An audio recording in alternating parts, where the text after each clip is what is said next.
Welcome to the Andes. These majestic mountains stretch for almost the entire length of the South American continent, forming the longest mountain range in the world. The Andes are host to an incredible range of biodiversity and are steeped in spiritual significance for the many indigenous communities that inhabit them, including the Quechua of Peru. In the Cosnapata Valley in southeast Peru lies Wayqecha Biological Station, a research facility dedicated to understanding and conserving these unique mountain habitats. For this episode of Protect the World, I spent a few days at Wayqecha in order to explore this spectacular location and learn more about the team's efforts to protect the Andes' most elusive and enigmatic inhabitant.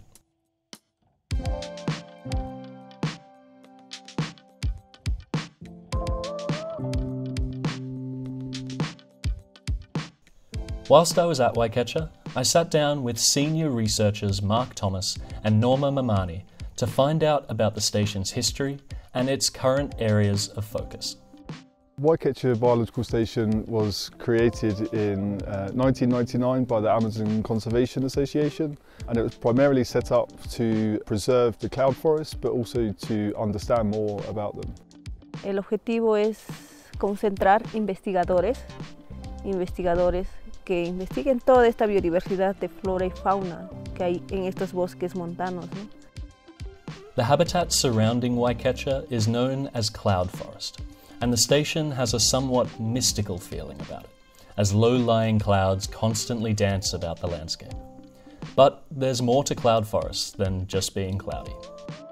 Cloud forests are found at high elevations, between 1,600 metres and 3,600 metres, and they're characterised by their short, stubby trees, dense vegetation, and they're also natural water towers.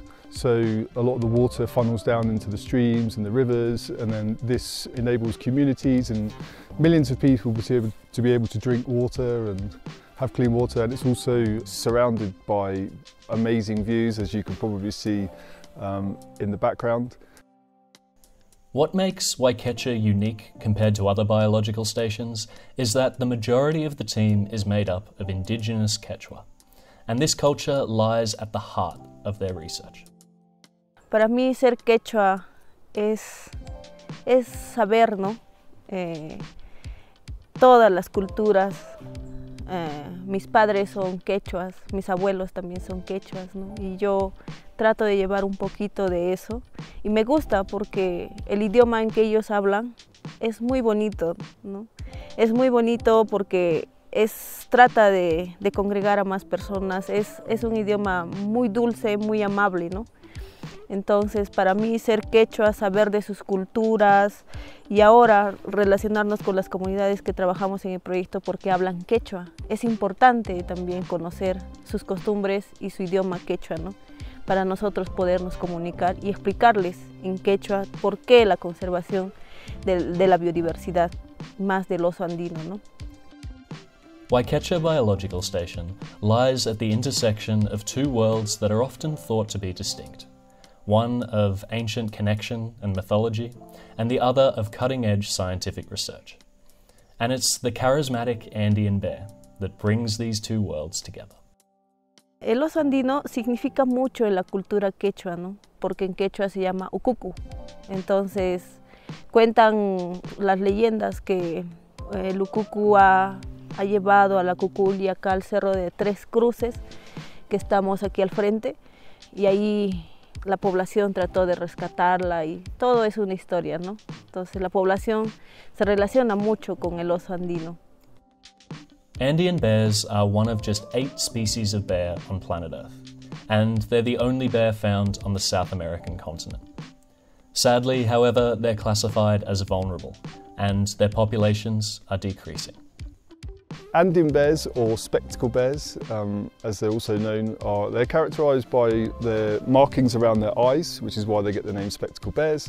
They exist in these Andean forests and they are very elusive, and they're also vulnerable to the human disturbance that occurs in their natural habitat. Some of the key threats that are facing the bears are different human activities, so the burning of the forests in this area, and also high levels of cattle farming. So there's a lot of cows that are freely moving through the same forests and altering the structure of the forest as well. And there's also climate change that's affecting the bears, so due to warming, different plants, different animals might start to move up, sort of affecting the vegetation and the microhabitats of the surrounding forests. Aside from being absolutely adorable, Andean bears also play an important ecological role in the forests they inhabit. Para mí el oso andino es bien importante porque genera bosques. Como el oso andino, ahora que yo estudio la dieta del oso andino, veo que come muchos frutos, dentro de su dieta están frutos de árboles, frutos de bromelias, como le dicen aquí a chupallas. Entonces pienso y veo que el oso andino, al dejar sus heces en un sitio, hace que genere nuevas especies de plantas y hace que regenere nuevos bosques. Y es muy importante en ese aspecto, ¿no? Porque hacemos que conserve la biodiversidad y que genere muchos bosques y en el futuro generar más agua, ¿no? It's for these reasons that in 2020, Wayqecha Biological Station launched the Andean Bear Project. Made up of many smaller projects, its overall goal is to better understand this mysterious mammal and to protect the vital ecosystems it inhabits. So the specific projects that we have here, we have a telemetry or movement ecology project, which basically we put collars on the bears, and the collars enable us to track them and see where they're basically moving in the habitat. We're able to see if they're staying in a location for a certain amount of time, and then we're able to go to those locations afterwards to kind of see how they were using that particular forest or what evidence is there that the bear was there. So we often go there and find that there's bromeliads like just sprayed out on the floor that they've been eating, or there might be claw marks on the trees. We recently went to one place and found an actual sleeping site of a bear, which was just amazing. And when we're at those locations, we have a diet monitoring project as well.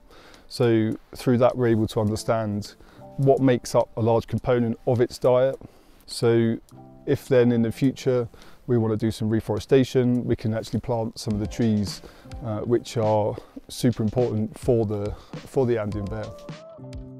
On top of the important research that they're doing, the Andean Bear Project is also dedicated to providing unique opportunities for Peruvian women to get involved in field-based science.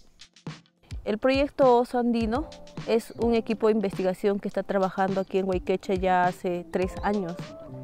Está liderada por Rosemary Pilco, que ella es nuestra coordinadora de ciencia y también del proyecto Oso Andino. Y bueno, cada 6 meses también Rosemary lanza una convocatoria para becarios. Y tenemos, justamente estas becas son para chicas, ¿no? Beca de mujeres en la ciencia. Entonces es importante involucrar a las mujeres en la ciencia porque antes, en el pasado, no se les consideraba, ¿no? Antes había ese machismo de que solo los hombres tenían que ser investigadores, ¿no? Pero ahora se trata de involucrar a las mujeres para que sean reconocidas por su trabajo y también sepan hacer ciencia, ¿no? Porque también nosotros las mujeres podemos, al igual que los hombres. Finally, Wayqecha Biological Station is also focused on fostering the next generation of researchers and conservationists. El proyecto Oso Andino trabaja también en educación ambiental y traemos niños de las escuelas de Sunchubamba. Ya hemos traído como 2 grupos y también hemos traído de Chayabamba, de zonas cercanas, a niños enseñándoles de qué trata el proyecto Oso Andino, por qué debemos conservar al oso andino, ¿no? Y todo ello le enseñamos y también le mostramos toda esta biodiversidad que hay. Es importante involucrar a la población, más a los niños que son el futuro del país, ¿no? del mundo, ¿no? Entonces es más involucrarlos a ellos, que sepan que proteger y conservar la biodiversidad y donde ellos viven va a servir mucho para las futuras generaciones. Wayqecha Biological Station is the perfect example of what science and conservation should look like in the 21st century. It incorporates Indigenous perspectives, provides opportunities for historically marginalised groups, connects with local communities, and educates the next generation, all while doing outstanding and robust research. Despite comprising around 6% of the global population, Indigenous peoples protect 80% of the world's remaining biodiversity, and science thrives when it taps into the deep-rooted knowledge contained within these communities. Wayqecha demonstrates that the situation in Peru is no different, and that the indigenous communities of the Andes will continue to play a defining role, not just in the future of the Andean bear, but of the entire Andean ecosystem.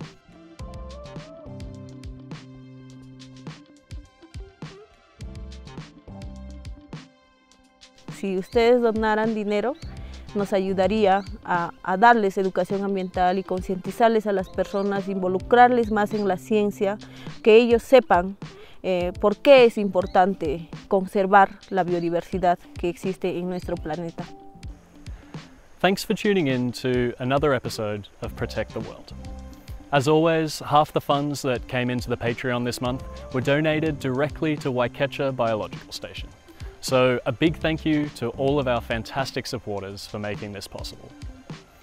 This will be the last episode of Protect the World in its current format for a little while. As much as I would love to keep travelling indefinitely, it's not quite sustainable just yet. And more excitingly, I've been offered a job here at Manu Biological Station, a few hours up the road from Wayqecha, which allows me to live and work in the Peruvian Amazon for the next year or so.